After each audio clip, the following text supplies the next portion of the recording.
pero fundamentalmente con la Tierra del Sur después de la campaña del desierto. Claro, pero hay un compañero, un amigo, un historiador muy importante de este país que ha escrito sobre el tema. Que se llama Alejandro Tarruela. Alejandro Tarruela, sí. Ale, ¿Cómo? ¿estás ahí? Sí, ¿cómo están? Carlos y Hernán? ¿Qué tal? ¿Qué haces, querido? ¿Cómo te va? Bien, bien, bien. Bueno. A ver, primero, después vamos a hablar de tu libro y de esta historia. ¿Qué te pasó cuando viste ese jolgorio, esa especie de celebración de la rural a la presencia de Javier Milei? Bueno, esto te remonta a muchas ceremonias semejantes, ¿no? Para no ir tan lejos, cuando Onganía se presentó en un carruaje en 1966, después del golpe de 28 de junio, ¿no? Y otras ceremonias como cuando Menem iba a la sociedad rural. Lo que pasa es que esto me parece que es un gran espectáculo de la decadencia, ¿no? Miren, con Felipe Solá en el auto descapotado, parece que lo veo. Me lo contás y parece que lo estoy viendo entrar. Sí. Y bueno, y así, digamos, hay una cultura en ese sentido de toda esta gente, pero hoy en día en una situación mucho más grave, ¿no? Mucho más grave, y también en una instancia de derrumbe que me parece que es mayor también, ¿no? Yo creo que estos creen que van hacia arriba y me parece que se están empantanando en la historia, ¿no? Uh-huh. Porque lo sucedido realmente es gravísimo, es claro, muy grave, sí. Y ya se acabó la sociedad rural de los apellidos célebres y todo lo demás, y ya es un conglomerado de traficantes y merodeadores del poder, ¿no? Bueno, suavecito estás. Alejandro, ¿cómo fue esa transformación de la sociedad rural, digamos? ¿Cuándo se produjo y cómo fue el cambio de la tenencia de la tierra también? Claro. Ahí digamos, lo que vos señalabas, la fundación que se da en los años 1860, pegado con la guerra al Paraguay. En realidad lo que los tipos en ese momento tenían necesidad por la grave crisis que estaban viviendo era el proteccionismo del Estado, porque ellos no son antiproteccionistas, son proteccionistas de sí mismos, ¿no? Que el Estado les sirvan, como en este caso, que sale a bajarle las retenciones, ¿no? Ellos tenían una base de tierras, por supuesto, en general venía con el Fretex y todas las maniobras y se tomaban tierras sin ton ni son. Ellos fueron creciendo, lo que pasa que el salto económico que le dio durante el gobierno de Roca, que se produce toda la generación que va a llegar al centenario, los encumbró, fueron realmente una suerte de realeza no explícita que se movió a nivel mundial, ¿no? Los tipos de acá viajaban a París y los argentinos eran famosos en París haciendo gastos fabulosos. Y ahí en ese momento se fueron gestando las grandes familias, ¿no? Y eso va a suceder, viene el centenario, que estaban ahí en el jolgorio absoluto, sí. Y viene la Primera Guerra Mundial, ahí más o menos los tipos la van piloteando, sí. Y la crisis se produce en el 30, donde la guerra sucedida y la porvenir generó la necesidad de la sustitución de importaciones, al tiempo que entraba muy fuerte Estados Unidos como inversor también, ya no era Inglaterra solamente, sino también los Estados Unidos, que fueron a los frigoríficos, claro. Y eso fue generando, digamos, cambios muy grandes. Hay que ver que fue una clase privilegiada con ¿qué te parece? La gente un alto nivel de acumulación. Tendría que saber que hay, yo digo, es un tema conocido, pero por ejemplo, la idea de tirar manteca al techo nace precisamente de ellos, ¿no? Bueno, eso es uno de Sanchorena. No, claro, de Sanchorena, y los que se llevaban la vaca en el barco para tomar leche fresca. Exactamente, eso sucedía. Eran los argentinos, claro. Argentinos, claro, sí. Sí, algunos incluso incursionaban en el arte, compra de... bueno, vos recordás que hay edificios enteros que en el centenario se trajeron de Europa, de Francia, muchos de ellos. Piedra por piedra. Piedra por piedra, la zona que se llama La Isla, ahí en Recoleta, donde está la calle Gelioves, ¿no? Pero también el castillo de los ¿cómo se llama? Ay, Los castillos de las estancias. de las estancias, claro. Claro, Digamos, lo que es el casco de la Exacto. estancia de los Martínez de Oz. Sí, claro, exacto. Se llama Chosmalal, además. Chosmalal, exactamente. En honor a la conquista del desierto. Claro, Dice exactamente. un amigo mío, si está desierto no se conquista, solo se ocupa. Si conquistás quiere decir que hay alguien adentro. Claro, claro.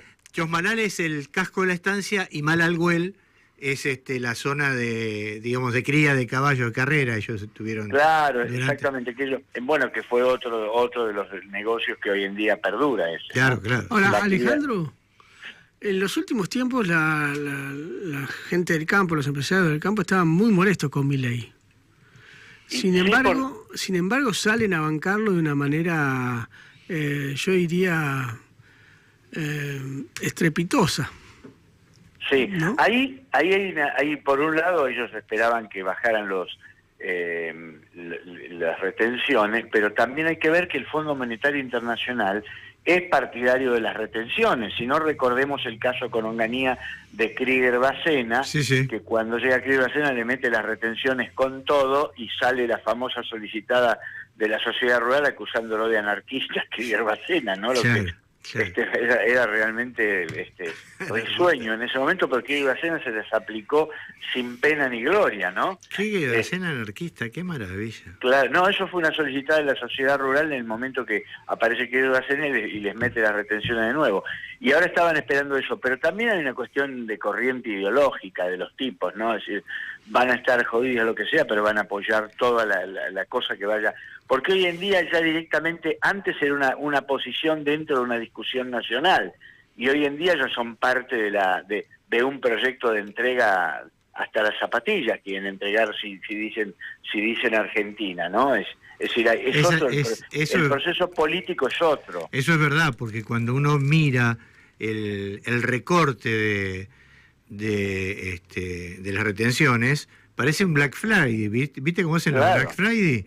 Que te suben la semana antes, te suben y después te bajan los precios a lo que debían estar. Las retenciones lo subieron el 1 de julio a lo que los paisanos protestaron. Digo los paisanos, no, mentira, no son paisanos, son todos terratenientes. Protestaron y se las bajaron a la situación previa, que no era otra cosa que la situación del dólar, retenciones de masa. Esto es, volvimos después de 15 meses, 16 meses de recorte, pérdida de puestos de trabajo, 200.000 puestos de trabajo, cierre de 12.000 pymes, reducción de los sueldos de las, bueno, por supuesto, gente echada de todos los ministerios, reducción de los sueldos, de las jubilaciones. Después de todo eso, volvimos a la situación que tenía el campo con Massa. Claro, exactamente. Sí. Bueno, mirá vos lo que es el cambio. Sin embargo, lo aplauden como si fuera El Salvador. Pero porque ¿no? es una cosa ideológica, sin duda. Claramente. Es ideológica. Ellos están en eso, y además estos tipos antes tenían una mentalidad nacional, digamos, con la que uno podía discrepar. 1895 se discute en Inglaterra, mandan una comisión a discutir la deuda que queda con Juárez Selman, ¿no? Sí. Pellegrini la manda. Uno de los integrantes, eran dos tipos que se sientan con los Rogil a negociar la deuda, y una anchorena le dice a Rogil, comenzando la reunión, acá se discute todo menos la soberanía nacional. Claro. Y Rogil acepta y en 5 años pagaron la deuda, hicieron una cosa de reducción, bueno, muy bien negociada. Hoy en día estos tipos, ninguno de ellos te va a plantear una cosa de ese tipo. No, para nada. Escuchame una cosa. Fíjate cómo viene, cuando uno escucha el mensaje de Pino, del presidente de la Rural, trae la prisión de Cristina, digo, absolutamente de los pelos, no tenía nada que ver. Nada que ver. Solo quería dejar sentado que ellos estaban a favor de que Cristina estuviese presa. Exactamente, no tiene nada que ver con eso. Pero también hay una cuestión, como cambiaron mucho los sectores dueños, y ahora hay muchas empresas también vinculadas al ámbito financiero que son dueñas de los campos y toda esta historia que conocemos. Pero en los años de Menem, que empezaron a producirse crisis en la provincia de Buenos Aires, había unos campos de los Luros, yo creo que estaban por el lado de Vicente Casares, por ahí. Bueno, esos campos de los Luros estaban en manos de una familia de apellido vasco, no recuerdo en este momento el nombre, y una vez una persona que tenía el caso me muestra, y resulta que había ocurrido. Los tipos, estos dueños de la estancia, vivían en París, entonces llamaban a los financistas, los llamaban cada 6 meses, ¿por qué no me mandás $500.000, 200? Los tipos no venían acá 3, 4 años. Un buen día, ¿quién los estafó? El contador. Los dejó sin la estancia, armó una papelería, los jodió. ¿Quiénes estaban atrás de eso? Un conflicto entre las clases. Estaban los Saavedra de La Plata, mira, que eran descendientes de Cornelio. Claro. Los descendientes de Cornelio Saavedra, que además tuvieron un gobernador en la provincia, ¿no? Sí, es decir, claro. había cambiado la estructura. Nunca antes un tipo en ese nivel se iba a atrever a perjudicar a un hombre de su misma clase, ¿no? En ese momento se empezaba a quebrar todo. Esa quebradura tiene que ver con los tiempos que tiene hoy en día, ¿no es cierto?, donde ya no te vas a encontrar con las familias tradicionales, los apellidos. Ya pasó que con Biolcati apareció un italiano que nunca antes estaba presidente de la sociedad rural, el dueño de Gándara, ahí de los en la Ruta 2, en Chascomús. Entonces ya empezaba a haber otra clase de terrateniente, y llegamos después a los Echeveres, que ya los Echeveres son una categoría deleznable de toda esa claro. estructura histórica, ¿no? Sí, claro, sí. Decime una cosa, ¿por qué no tiene la sensación? Lo que te voy a decir es absolutamente personal, pero no tiene la sensación de que si el movimiento nacional y popular no empieza a ir de verdad en contra de estos sectores, es como que no hay destino. Y a mí cuando digo esto, también digo, es muy raro que de alguna manera no se haya ido realmente en contra de esto. No se haya ido, por ejemplo, a buscar el predio ese que mal vendió, que mal entregó Menem. El predio de la sociedad rural. Claro, de la sociedad rural no se haya ido a buscarlo con todas las de la ley, ¿no? Claro, pero eso que lo consolidó la alianza, esa entrega, ¿eh? Se consolidó en la alianza la entrega de... Menem la entregó y luego hizo una consolidación presuntamente legal durante el gobierno de la alianza. Sí, bueno, pero vos viste que esas cosas, esas cosas se entregan y se consolidan y se desconsolidan a partir del poder político. Pero más bien, eso es un tema de carácter político, no legal, claro, sí, totalmente de acuerdo, Carlos. Ese es el camino. Yo lo que creo, me parece a mí, que hay un sistema que se derrumba sobre sí mismo, ¿no? Si la política no toma en cuenta de eso, lo que va a hacer se va a caer encima, y sobre esas, digamos, que ese derrumbe se va a edificar la nueva etapa político-social con una presencia muy fuerte del pueblo. Eso se nota, el nivel de movilización que hay en la Argentina no existe en el planeta. Entonces, lo que tenemos es una caída muy fuerte de la autoestima, que realmente que se nota. Yo estuve en la marcha del Garrahan y era una cosa increíble la cantidad de gente, pero no había gente, digamos, personas de los movimientos que uno habitualmente ve en la calle. Está mucha presencia de Gran Buenos Aires. Había chicos jóvenes de 25 años con carteles que representaban a enfermedades, ¿viste? Claro, el drama. Muy interesante, me puse a charlar con ellos, me hablaban, me enteré de enfermedades que no tenía la menor idea que existían. Y mucha gente de Gran Buenos Aires, había incluso gremios, ¿viste? La UOM, pero la UOM de Morón y de Ituzaingó, muchos movimientos guevaristas de Ituzaingó, ¿viste? Por ejemplo, cosas por el estilo. Entonces decís, bueno, eso fue no veía, digamos, que contás con los compañeros, algunos sí, por supuesto, que nosotros siempre estamos ahí, claro. Pero no había, era otro renglón, ¿viste? Entonces yo digo, miércoles, acá está pasando algo que no se ve, ¿no? Claro, y eran pero miles y miles de personas, porque de Plaza de Mayo a la 9 de julio estaba lleno, totalmente. Entonces decís, bueno, acá hay algo, el tema de los jubilados de los miércoles, ¿viste? Que hay gente que no salía, está ahí. Entonces hay como una movilidad por abajo, que seguramente que tendrá que ser acompañada por algunos hechos que van a suceder en el panorama internacional, ¿no? Sí, pero digo, eso es una cosa que se empieza a percibir. Vos tenés 2, 3 movilizaciones por semana. Digo. Pero lógico, eso no pasa en ningún lugar del mundo. Está íntima, Ahora, no. Alejandro, vos, digo, para cortar con tanta dulzura, vos tenés a la sociedad rural construyendo la más fabulosa operación política que la Argentina es el campo, ¿no? Y al mismo tiempo tenés a esa otra frase que es cultivar el suelo es agrandar la nación, ¿no? Sí. Yo creo que la sociedad rural es una parte estructural de esa Argentina establecida durante la organización nacional y durante los distintos procesos de reorganización nacional. Tanto es así que cuando en la época de Menem muchos de los dueños de los campos quebraron y debieron ser recomprados y fundieron, siguieron apoyando al menemismo, y cuando con Milei ocurre lo mismo. ¿Cómo se hace para construir una Argentina sin la sociedad rural, por fuera de la sociedad rural o prescindiendo de la sociedad rural, ¿no? Sí, y bueno, eso necesitas un tiempo político que es seguramente lo que vendrá, pero no lo que está, ¿no? Porque ahí lo que tenés que hacer es tener un Estado que produzca regulaciones. Por ejemplo, nosotros sabemos, yo me he tomado el trabajo de verlo en algunos puertos ahí en Santa Fe, donde vos vas, llegan las cargas y se presenta el papelito que dice cuánto llevas, ¿no? Ponele que llevé 5 toneladas y el tipo llega y dice tengo 2.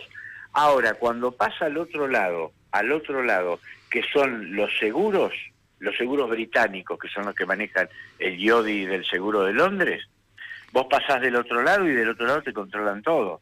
Entonces, ¿qué significa? Que los seguros son filibusteros, como en el año 1700. Claro. ¿Por qué? Porque al asegurar ellos están asegurando mercadería que está declarada con otro número, ¿no es cierto? Entonces el IODI del seguro británico, que es el que tiene la mayor parte de los seguros, lo que está asegurando es como el pirataje del 1700, ¿no? Eso ¿qué sucede? Bueno, ahí tenés evasión así, pero a raudales. Vos sabés que yo me como decía Jorge Abelardo Ramos, nunca dejamos de ser la pandilla del barranco, ¿no? Exactamente, bien dicho, la pandilla del barranco. Vos sabés que cuando fue el acuerdo Forador y Duncan, el señor borrachín que firmó sí, el acuerdo que firmó tomando Malbec en 2017, exactamente, al estilo Burlich, vos sabés que yo me tomé el trabajo de ver lo siguiente. Cuando se firma el acuerdo, me voy al sitio de la Cámara de Cereales de Rosario, y entonces veo que hay un viaje de la Cámara de Seguros de la Bolsa de Cereales de Rosario a Londres. Entonces sigo el itinerario y me voy a Londres. Y a los 2 días veo que hay un festejo en Londres del IODI del seguro británico con la gente de la Cámara de Cereales de Rosario. Mira. Entonces agarro y lo dejo, bueno, en 2 días lo voy a buscar de nuevo para ver dónde está, y a los 2 días cuando lo busqué lo habían levantado. Pero yo me enteré, entonces yo hablaba con los compañeros, muchachos, acá tenemos una operación que ¿Qué te parece? Habían dejado los dedos pegados, lo levantaron rápido. Pero claro, borraron las huellas rápidamente. Querían sostener el Pacto de Madrid, que ese es el corazón de toda la cuestión de la postdictadura que firmó Menem en el año 1991-92, y ese Pacto de Madrid ya no existe porque Inglaterra no pertenece a la Unión Europea, pero sin embargo sigue vigente. Esos son los absurdos de la política argentina, ¿no? Sí, sobre todo de nuestra política exterior. Che, bueno, muchísimas gracias, Alejandro, porque la verdad es que hoy es un día para saber de dónde viene esa rural, ¿no?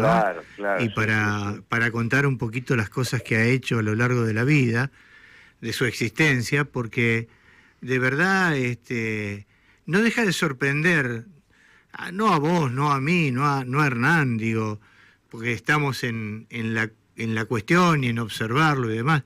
Lo que no deja de sorprender es que haya tanto argentino que no esté atento a estas cosas. Claro. Pero ahí es la transmisión, la necesidad de replantear también las políticas de educación, ¿no?